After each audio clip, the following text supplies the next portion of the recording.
তো আবার আমরা বের হয়ে পড়ছি আরেকটি দর্শনীয় স্থান দেখার জন্য। তো দর্শনীয় স্থান কোনটি দেখার জন্য সবাই মনোযোগ সহকারে দেখুন। তো হ্যালো ভিউয়ার্স, আসসালামু আলাইকুম। তো বলতে না বলতে আমরা চলে আসলাম বাংলাদেশের একটি নান্দনিক এবং দর্শনীয় স্থান ইউটিউব ভিলেজ। তো আজকে সেখানে আমরা প্রবেশ করব। দেখা যাক ভিতরে কি কি আছে। তো প্রবেশের শুরুতেই আমরা টিকিট নিয়ে এদিক টিকিট চেক করে আমাদের কি প্রবেশের সুযোগ দেয় এবং ঢুকতেই বাম হাতে দেখি একটি সুন্দর নান্দনিক এবং সুন্দরতম একটি জায়গা। তো আমি সেটি ভিডিও করতে করতে আবার সামনের দিকে এগিয়ে গেছিলাম। এগিয়ে যাওয়ার সময় আমি একটু ভিডিও নিচ্ছিলাম। তো নেওয়ার পরে পার্কের একটু সামনের দিকে যাই। তো এটি হচ্ছে কুষ্টিয়া জেলার কুমারখালী উপজেলায় অবস্থিত। তো সামনের দিকে যেতেই লেখা পড়লো ফুল গাছ দিয়ে ইউটিউব ভিলেজ। তো এটি সচরাচর বাংলাদেশের মধ্যে একটি ঐতিহ্যবাহী এলাকা। সবাই ইউটিউবে অথবা গুগলে সার্চ দিলে পাবেন ইউটিউব ভিলেজ, বাংলাদেশের মধ্যে একটি সেরা এলাকা। তো আমরা সেটি দেখার পরে আমরা এখান থেকে রওনা দিচ্ছিলাম হচ্ছে কুষ্টিয়ার লাহিনী বটতলার ঐতিহ্যবাহী মালাইকারি চা এবং পাউরুটি পোড়ানো। সেখানে গিয়ে আমরা নদীর পাশে বসে চা উপভোগ করি। চা খেতে খেতে আমাদের বিকেল হয়ে যায়।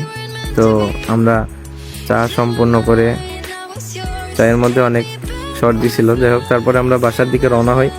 বাসার দিকে রওনা হতে হতে আমাদের প্রায় বিকেল গড়িয়ে প্রায় সন্ধ্যার দিকে হয়ে গেছিল। তো আমরা বাসার দিকে রওনা দিচ্ছিলাম, ভাইয়া ভিডিও করছিল। এর মধ্যে আমরা চলে আসলাম আমাদের প্রাণপ্রিয় শহর ভেড়ামারাতে। ভেড়ামারায় এসে আমরা অনুষ্ঠান উপভোগ করছিলাম। সেখানে 75 বছর পূর্তি আওয়ামী লীগের 75 বছর পূর্তি হয়েছিল, সেজন্য আর কি আতশবাজি ফোটানো চলছিল। তো আতশবাজিটি উল্টো দিকে দেওয়া হয়েছিল, এই জন্য নিচে ফাটছিল। এরপরের গুলো ঠিকভাবে ফাটছিল। তো সেখানে উপস্থিত ছিল কুষ্টিয়া ভেড়ামারা 2 আসনের, মিরপুর এবং ভেড়ামারা 2 আসনের মাননীয় সংসদ সদস্য এবং আরো অতিথিবৃন্দ।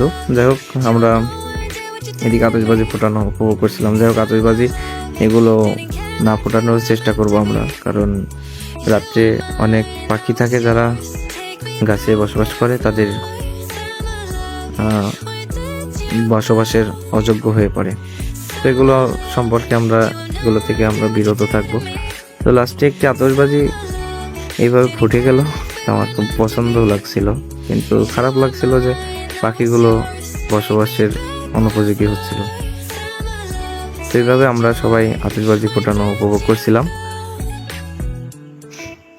তো এই আতশবাজিটি নিচে পড়ে গেছিল, আমরা কখনো টের পাইনি। তারপরে নিচে পড়ে যাওয়ার পরে এইভাবে যে ফাটছিল, সবাই অবাক হয়ে গেছিলাম যে ওখানে আগুন কি ধরে যায় কিনা।